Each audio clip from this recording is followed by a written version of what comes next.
Bonsoir à tous, vous suivez la dernière édition du journal à la une de l'actualité. Antonio Luis Santos da Costa est le lauréat du prix Félix Houphouët-Boigny, UNESCO pour la recherche de la paix 2025. Le président du Conseil européen et ancien Premier ministre du Portugal a été honoré au Sofitel Hôtel Ivoire d'Abidjan lors de la cérémonie de remise du prix ce jeudi matin. Le prix lui a été remis par le président de la République Alassane Ouattara. À Bouaké, on célébrait aujourd'hui la sortie de la 34e promotion de l'École nationale des sous-officiers d'active à Nsoa. Cette promotion de 673 nouveaux sergents est baptisée du nom du colonel Zamblé Kofi Eugène. Pendant 18 mois, ils ont été nourris à la sève de la discipline et de la rigueur militaire. Et puis à la fonction publique, l'heure est à la 5e édition des Journées du ministère. Le lancement a eu lieu ce mardi à l'auditorium de la primature. La ministre d'État, Anne-Désirée Oloto, invite les fonctionnaires à s'approprier ces journées. Voilà pour l'avant-propos. Merci de choisir la chaîne qui rassemble pour vous informer. On ouvre ce journal avec le prix Félix Houphouët-Boigny UNESCO pour la recherche de la paix 2025. Il a été attribué à Antonio Luis Santos da Costa, président du Conseil européen et ancien Premier ministre du Portugal. Il a été choisi pour son engagement en faveur du multilatéralisme, du dialogue et du développement durable. À ses côtés, un prix spécial a été également décerné à la Fundación de Desarrollo Social Afro-Ecuatoriana Azucar. C'est ce que nous dit Fatou Fofana. Pour rendre hommage à l'action du président Félix Houphouët-Boigny en faveur de la paix dans le monde. C'est un rendez-vous majeur pour la paix et la diplomatie internationale. En l'espace d'une matinée, le temps d'une distinction, Abidjan a revêtu les attributs de capitale de la paix ce jeudi 22 mai.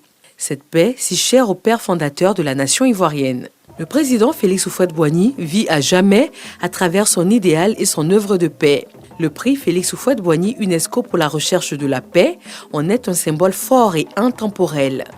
Pour l'édition 2024, le jury international présidé par le docteur Denis Mukwege l'a décerné à Antonio Luis Santos da Costa, ancien Premier ministre du Portugal et actuel président du Conseil européen. Par ces prix, nous saluons votre défense du multilatéralisme et vos efforts pour faire avancer les idéaux de paix et de justice qui, dans un monde sans cesse plus interdépendant, représentent la seule voie à suivre pour relever les grands défis de l'humanité et de la planète.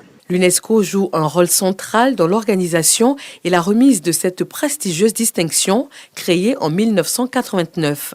Un prix né de l'Afrique, mais un prix résolument mondial, comme en témoigne la liste impressionnante de ses récipiendaires. Un prix qui nous rappelle que la paix ne se contente pas d'une simple coexistence ou même d'une pratique de la tolérance, fût-elle soutenue. La paix a aussi besoin de leaders, d'hommes et de femmes qui s'engagent pour l'action publique, qui incarnent la paix et qui la défendent.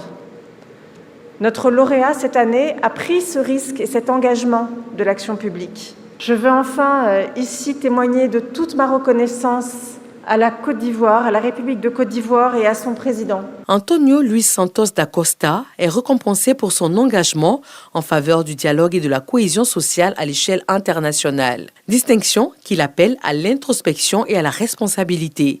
Je m'ai interrogé pourquoi j'ai mérité ces prix. Heureusement, je n'ai jamais eu besoin de signer un traité de paix et je ne me suis jamais engagé dans une négociation pour la paix. Mais j'ai compris que la paix, c'est beaucoup plus que l'absence de la guerre. La paix, c'est avant tout nous faire connaissance, nous comprendre, nous dialoguer et par l'éducation et la culture, promouvoir des valeurs qu'on peut nous rassembler dans un esprit commun de notre planète. Recevoir ces prix représente une énorme responsabilité pour moi, par les nouvelles fonctions que j'assume et dans le cadre desquelles je dois continuer à défendre les valeurs pour lesquelles ce prix a été créé et à le faire rayonner. La paix entre les nations, l'humanisme entre les êtres, la solidarité entre les citoyens, les droits de l'homme partout dans le monde. Un prix spécial a par ailleurs été décerné à la Fondation Azucar, représentée par Sonia Viveros, pour son travail en faveur des droits des afrodescendants et de la justice sociale en Amérique latine.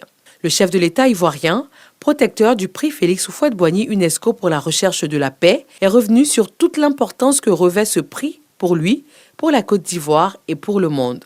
Nous sommes heureux et honorés d'accueillir pour la 3e fois cette cérémonie en terre ivoirienne. La promotion de la paix est indissociable de l'encouragement et de la reconnaissance des actions des hommes et des institutions de bonne volonté qui agissent dans ce domaine. C'est la quintessence même de la philosophie qui prône le prix Félix Houphouët-Boigny UNESCO. Cher lauréat, M. Antonio Luis Santos da Costa, je voudrais vous adresser mes sincères félicitations en votre qualité de Premier ministre du Portugal, puis de président du Conseil européen depuis décembre 2024. La recherche du compromis et de la paix sont les constantes de votre engagement politique. Vous vous êtes toujours distingué comme un grand défenseur du dialogue et du multilatéralisme. La cérémonie de ce jour est également une occasion de célébrer la mémoire de Félix Houphouët-Boigny, père fondateur de la Côte d'Ivoire, qui a fait de la recherche de la paix un sacerdoce politique, une seconde religion. Depuis, le credo de la politique ivoirienne a toujours été la construction et la promotion de la paix par le dialogue. Notre nation, suivant les jalons posés par le premier président ivoirien, a su répondre au rendez-vous de l'histoire en demeurant fondamentalement hospitalière. Le président Alassane Ouattara n'a pas manqué à cette occasion de rassurer quant au maintien de la paix en Côte d'Ivoire en cette année électorale. Cette année 2025 sera marquée par l'élection du président de la République de Côte d'Ivoire. Je voudrais indiquer que toutes les dispositions nécessaires seront prises pour garantir la paix et la stabilité, de même que la concorde nationale. C'est le lieu d'inviter l'ensemble de la population ivoirienne à s'approprier les idéaux de paix du président Félix Houphouët-Boigny et à privilégier en toutes circonstances l'intérêt national. Vive le prix Félix Houphouët-Boigny UNESCO pour la recherche de la paix. La remise de cette importante distinction a aussi permis de célébrer le pluralisme et la diversité culturelle, vecteur de rapprochement. Le Ballet national de Côte d'Ivoire a exécuté une fresque du chorégraphe ivoirien Georges Monboy intitulée « L'envol des colombes de la paix ». La Côte d'Ivoire, pays de paix, d'amour, de solidarité, de fraternité vraie. Depuis 36 ans, le prix Félix Houphouët-Boigny UNESCO pour la recherche de la paix se propose d'honorer les personnes vivantes, institutions ou organismes publics ou privés en activité ayant contribué de manière significative à la promotion, à la recherche, à la sauvegarde ou au maintien de la paix, dans le respect de la Charte des Nations Unies et de l'acte constitutif de l'UNESCO. Il est ainsi décerné pour la 3e fois sur le sol ivoirien. C'est officiel, Antonio Costa est le grand lauréat de l'édition 2024 du prix Félix Houphouët-Boigny pour la recherche de la paix.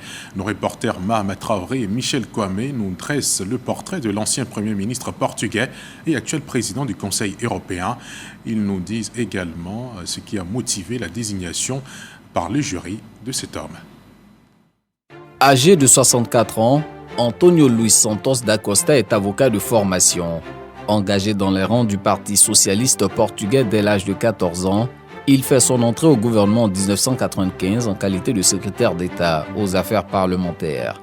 2 ans plus tard, il se voit confier le ministère de la Justice dans le gouvernement dirigé par l'actuel secrétaire général des Nations Unies, Antonio Guterres.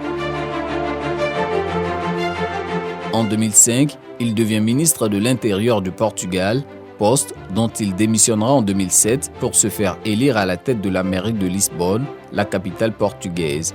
À la suite des élections législatives de 2015, il prend la tête du gouvernement portugais jusqu'en avril 2024.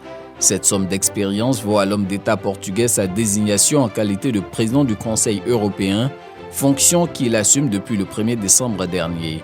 L'expérience et les actions posées par Antonio Costa lui valent également le prix UNESCO Félix Houphouët-Boigny pour la recherche de la paix. Le jury justifie son choix par l'engagement de l'homme en faveur du multilatéralisme, du dialogue et du développement durable. Il reste un fervent promoteur de la paix et défenseur de la cause des pays en développement. Ce jeudi, au Sofitel, Hôtel Ivoire, la paix était à l'honneur, à côté de la distinction des figures engagées pour leur action en faveur de cette quête permanente. La Côte d'Ivoire a elle aussi célébré l'unité avec la participation de différentes couches de la scène sociopolitique ivoirienne. Alexis Ouedraogo. Abidjan, capitale mondiale de la paix ce jeudi. Du Togo au Portugal en passant par la France, ils sont venus nombreux célébrer ce prix que protège désormais, après son aîné Henri Konan Bédié, le président Alassane Ouattara. Excellence, le président Félix Houphouët-Boigny a montré que la paix était un facteur très important dans la vie des nations. Son successeur, le président Henri Konan Bédié, protecteur du prix jusqu'à son décès.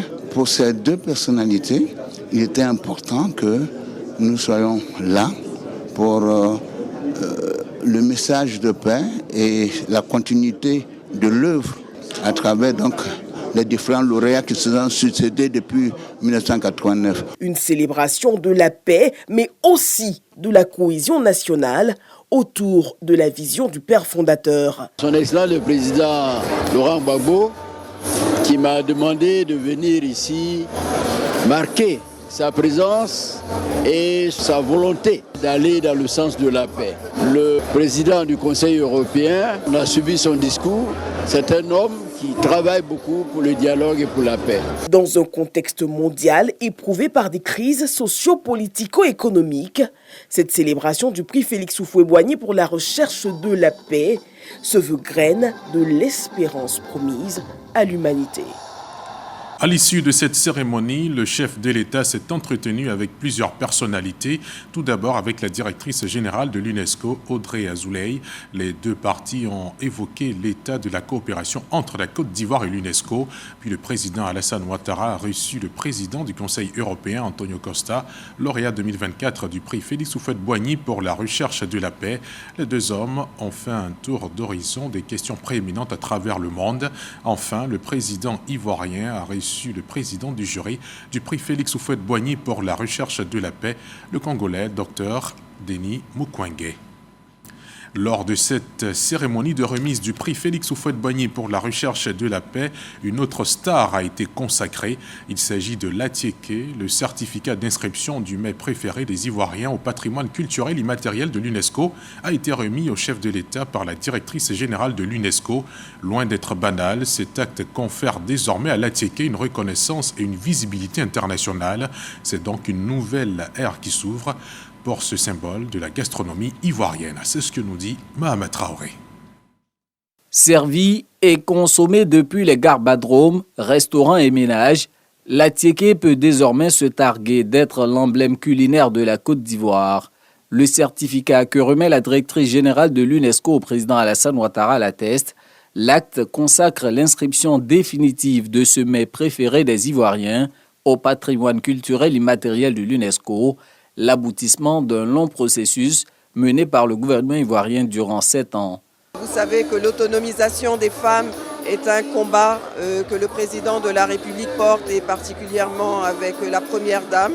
Et grâce à cette reconnaissance internationale, l'Atiéké fera encore mieux vivre ces femmes. C'est en décembre dernier que l'Atiéké a été officiellement inscrit au patrimoine culturel immatériel de l'UNESCO. Mais pour en arriver là, il a d'abord fallu labelliser cette semoule de manioc pour en faire une propriété exclusivement ivoirienne. L'objectif de ce combat-là, c'était de récupérer définitivement l'appellation Atiéké. Aujourd'hui, la Côte d'Ivoire, je pense, est à l'abri ou a les moyens juridiques pour intenter des actions en justice contre tous les autres États qui vont s'aventurer à utiliser l'appellation Atiéké. Tremplin de visibilité pour l'Atiéké, l'inscription au patrimoine de l'UNESCO vient renforcer l'identité culturelle ivoirienne, sans compter les multiples opportunités économiques que cette reconnaissance offre aux fabricants d'Atiéké. Tel un nouvel ingrédient, l'inscription au patrimoine culturel immatériel de l'UNESCO ajoute un plus à la saveur déjà succulente de l'Atiéké. On poursuit avec l'UNESCO, précisément avec la semaine consacrée à l'Afrique organisée par l'institution.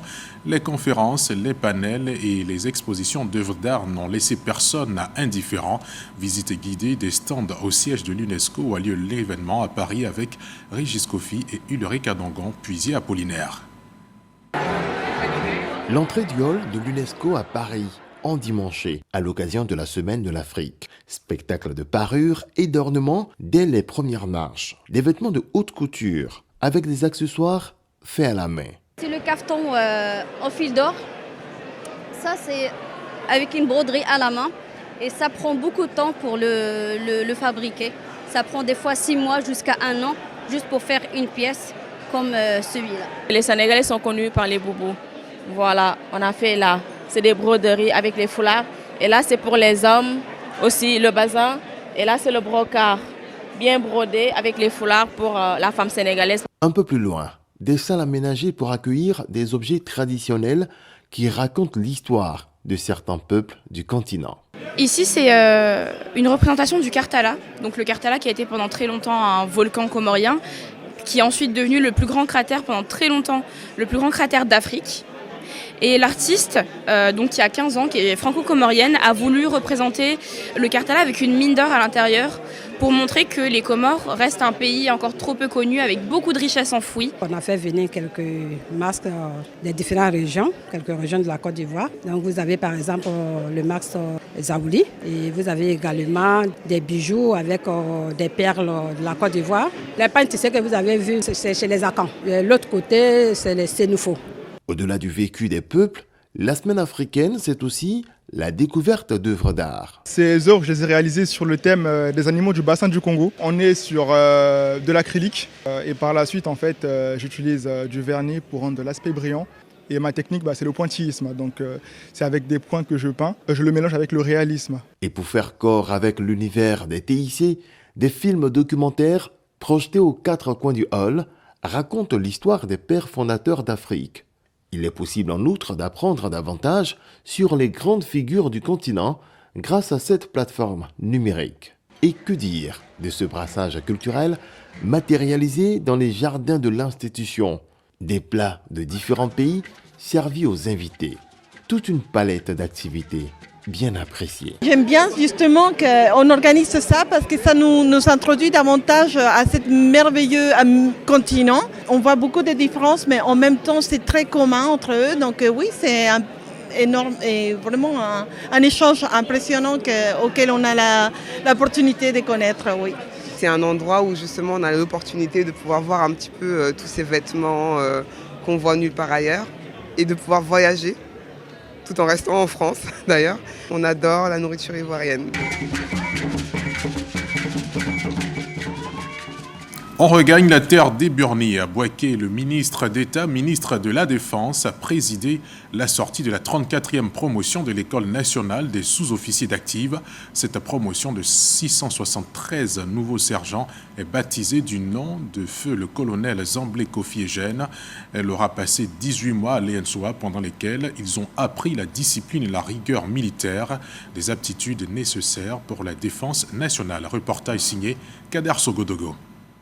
Devant le drapeau et en présence de Monsieur le ministre d'État, ministre de la Défense, je jure d'obéir à mes chefs en tout ce qu'ils me commanderont.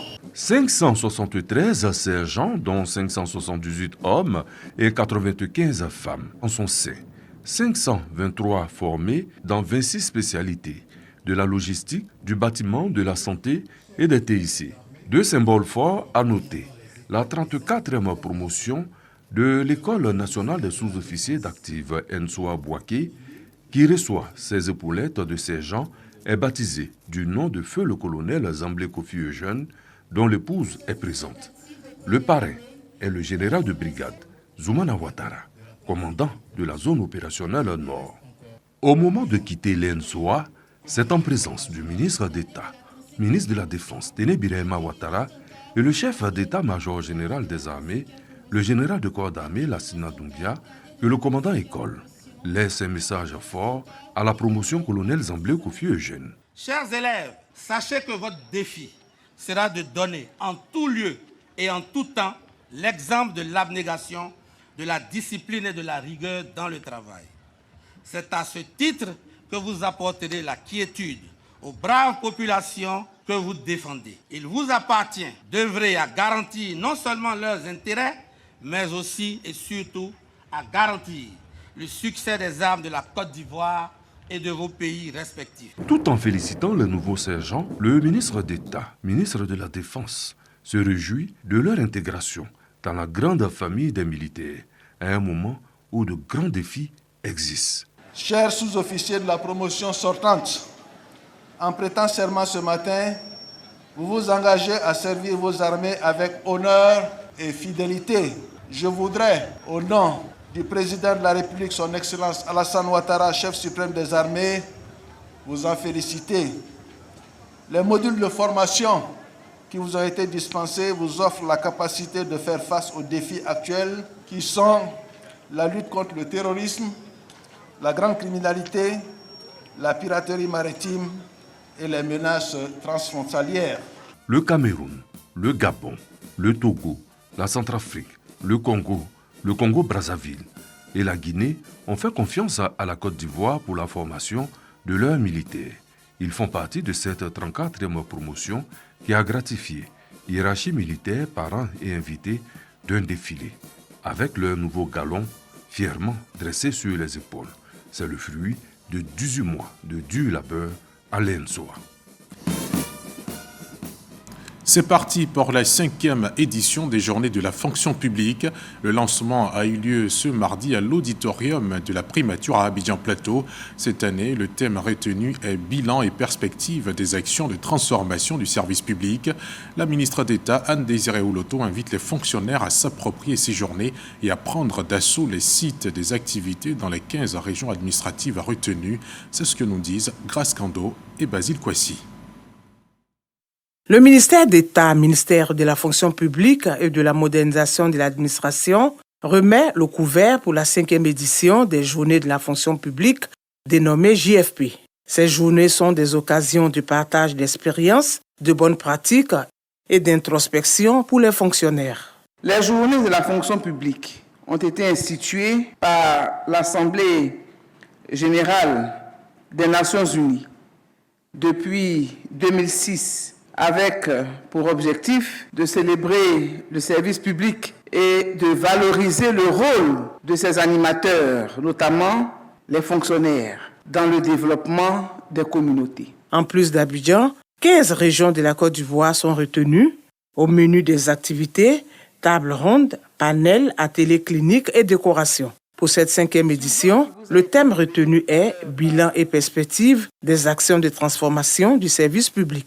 Nous constatons agréablement dans notre administration publique des changements profonds, notamment la digitalisation des services pour une administration plus accessible et plus transparente, des efforts de célérité dans la délivrance des actes administratifs, la mise en œuvre d'une politique de valorisation des compétences à travers des plans de formation, l'instauration d'un environnement de plus en plus éthique, l'instauration d'un cadre de dialogue social productif avec nos partenaires sociaux, que sont les organisations syndicales. Les JFP sont aussi des moments de récompense des fonctionnaires en activité et ceux à la retraite à travers une tombola gratuite. Les grands gagnants reçoivent des villas, des véhicules et bien d'autres lots. Le Salon international de l'agriculture et des ressources animales d'Abidjan, Sahara, revient pour sa 7e édition à partir de ce vendredi 23 mai. Cet événement met cette année l'accent sur les systèmes de transformation agroalimentaire, condition indispensable à la souveraineté alimentaire en Afrique. Notre rédaction vous plonge dans les enjeux, les attentes et les innovations de ce rendez-vous majeur. Reporter désigné Jean-Louis Bango. C'est un rendez-vous que les professionnels du monde agricole, les investisseurs, les chercheurs et les décideurs attendent avec impatience. Le SARA, Salon international de l'agriculture et des ressources animales, ouvre sa 7e édition ce vendredi à Abidjan, avec pour ambition cette année d'apporter des réponses concrètes aux défis alimentaires que connaît le continent africain. En 2023, la 6e édition avait rassemblé plus de 400 000 participants venus de 29 pays dans un esprit de retrouvailles post-Covid.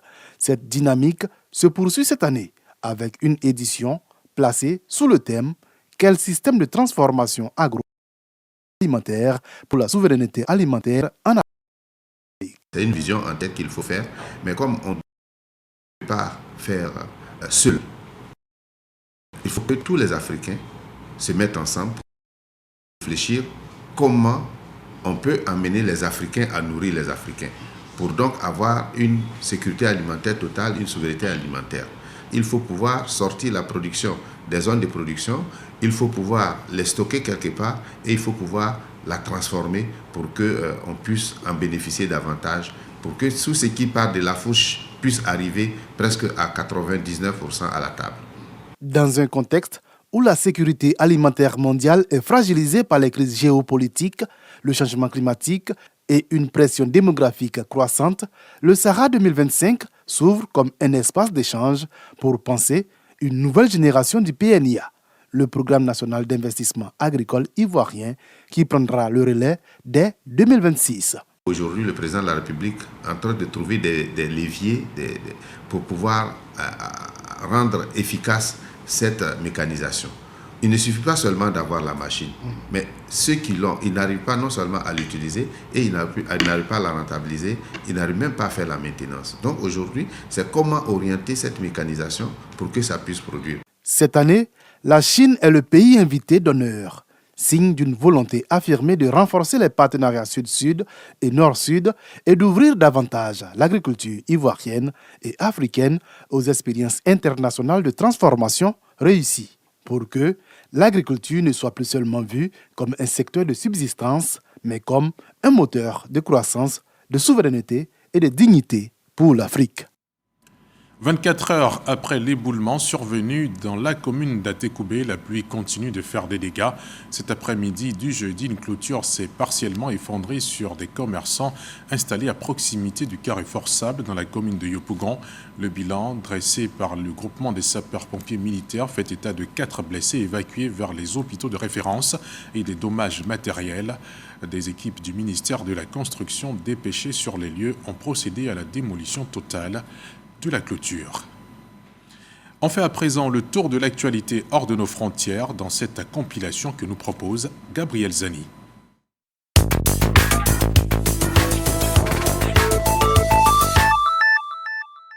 Au Mali, la dissolution des organisations politiques ne passe pas. Des procédures judiciaires ont été initiées ce mercredi 21 mai par d'anciens responsables politiques de partis. Ils contestent la dissolution décrétée par les autorités maliennes de transition, une bataille judiciaire que ces initiateurs jugent nécessaire et stratégique.